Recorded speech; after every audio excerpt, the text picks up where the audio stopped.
very celebrated, and then now it's all gone. Yeah. All gone. I don't think the building's there anything anymore. Tore it all down. It's all torn down. They didn't even want any evidence that it had ever been there.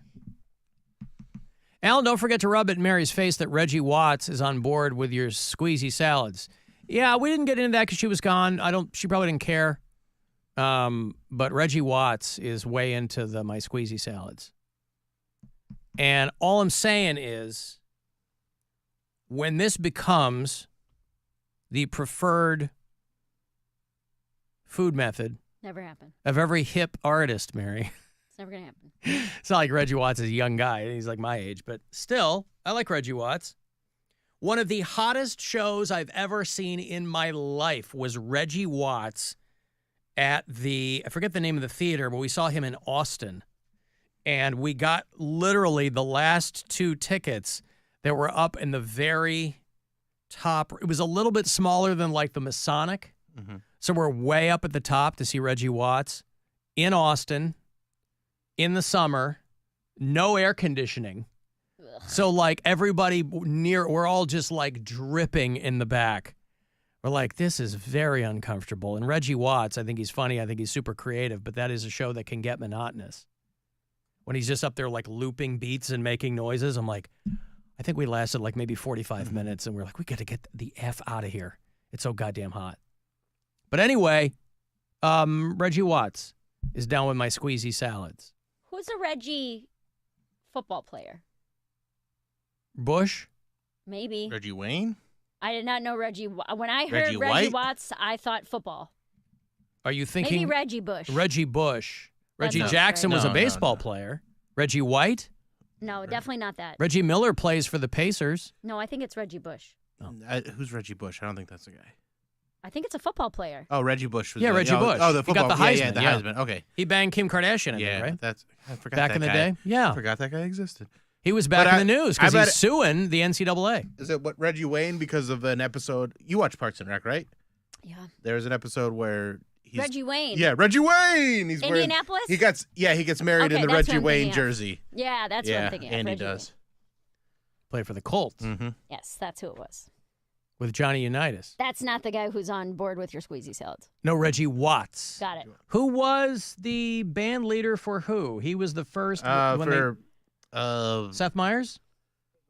When they launched one of these late night shows. That was Armistead, I thought. Yeah, he would be in there every so often, but I thought Reggie Watts was like the band leader. I don't remember who he was. Maybe it was James Corden. James Corden. Okay. Yep, he was the band leader and the announcer for James Corden. He came through here once, did the grog shop, and got to meet him. He was Reggie Watts is great. very cool. Yeah, he's a little bit younger than me. Hello, who's this? God, it's only This 9. is Brad Brad. Hello, Brad. calling out of Sandusky, Ohio. We were talking about the old department stores. Do you remember the old Hills? Somebody mentioned Hills. Yeah, I'm not familiar with them, but they were along those lines. Yeah. Okay. I just wanted to say hi. Hear my voice. All right, Brad. Thanks, Thanks, you. Brad. Hills stores based in Massachusetts, but most of the stores were in Ohio and Indiana and Pennsylvania. Hills discount store chain. Well, there you go. Founded in Youngstown, but their main offices were in Canton, Massachusetts. And anyway, the K-Mart, very last one in the entire country, out there on Long Island. Our own Mary Santora is going to go out there and be our roving reporter. Yep. And she's going to report back all of the amazing things that have happened out there. I was in Maple Heights. I was living out there when the one right there at the top of the hill on Rockside. Your closed. Rockside, yeah. Yeah, that was not the. Actually, it's probably 10 years ago now. Damn, I'm like, yeah, that wasn't that long ago. Well, I don't right. even know if they were going to turn that into something, right? They tore it down because they were going to develop that whole area, and we're not working out there anymore. So I haven't been out there in years. But I don't know if they actually ever ended up developing that. They were going to put a Walmart there or something, and I don't know if they ever ended up developing that at all. I got a blanket I still use to this day. I got From Kmart. from Kmart. I got this giant purple blanket that I still use, and then I got like diet pills Did they that work? were like $7. They were like so severely discounted. I was like, these are like $80 diet pills. Diet pills. They were like, oh, like God. Fen, like No, Crush no, no. It Stack was Fen called, or like, whatever they were called. It was like a thermogenic pill. Yeah. It was a big deal in like the 2000s. Yeah, it was before Like a fat burner. Yeah, it essentially. was like a Hydroxycut. Yeah, it was. Yeah, I think it might have actually been Hydroxycut. Before they outlawed all of them. Yeah. I picked up a bunch of random stuff, but those are the two things I remember getting were like the diet pills and the blanket. Yeah. You know what? I need a blanket and I need diet pills. Because when I lose all this weight, I'm going to get really cold. It'd be so chilly. My body's not going to be able to maintain the heat levels that it once did. Just a random blanket, you get one with a big K-Mart logo on it. No, it was just like a king size like throw blanket. Yeah. And it was like $3 or something like that. Because it was like one of the last days that they were open, so the place was ransacked. It looked insane in there. But I remember those two things. Yeah, K-Mart was part of Sears, and now they're all gone. Yeah, I don't know if you mentioned it, but I live in Lakewood, and I got this little thing from the conservative people talking about to vote conservative for my freedom to vape. And look, I do vape. I did smoke cigarettes before that. I'm like 29, and I have been doing this for a long time. But I will never, ever, ever vote for you because you're pandering to me to vape. That's just crazy. The pandering is insane. The pandering is insane. That's crazy. Yeah. Keep on smoking, baby. That's right. All right. Well, yeah, this is, we're in a golden age of pandering, especially during an election year. Everybody's trying to tell people what they think they want to hear.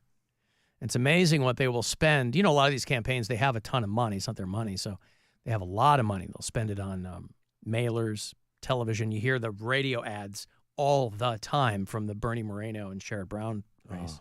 So sick Non-stop. of it. So sick of it. Yeah. Too liberal for Ohio. Right.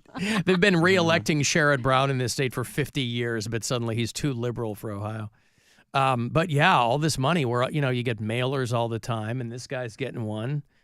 You know, some right-winger running for something is like, you should be able to vape wherever you want. He was responding to the fact that we're talking to Rocky River yesterday, that there was already like a public smoking ban in place, but now they have, they've added vaping to that.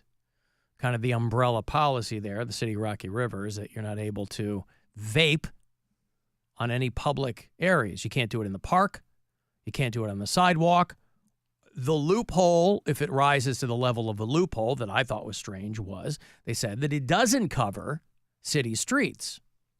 So you could conceivably stand in the middle of a city street in Rocky River and vape your ass off.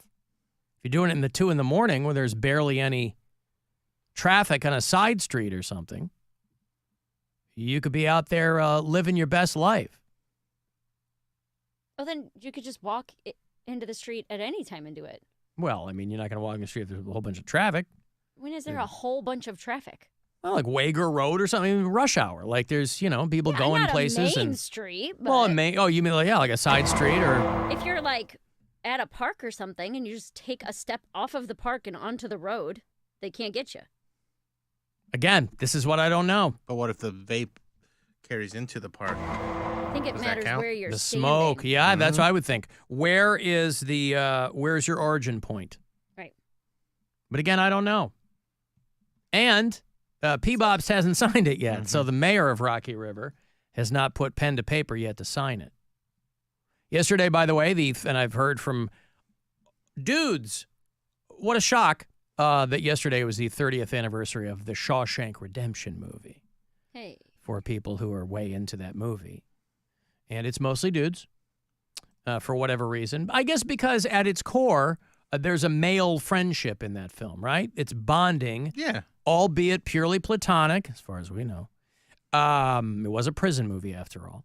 But 30 years ago today. And I always saw Shawshank referred to as like, when it came out, it was a flop, and now it's a modern classic. Except it made a lot of money. So I don't know what they mean by flop. I don't know what they're talking about when they go, this movie at the time, nobody saw it.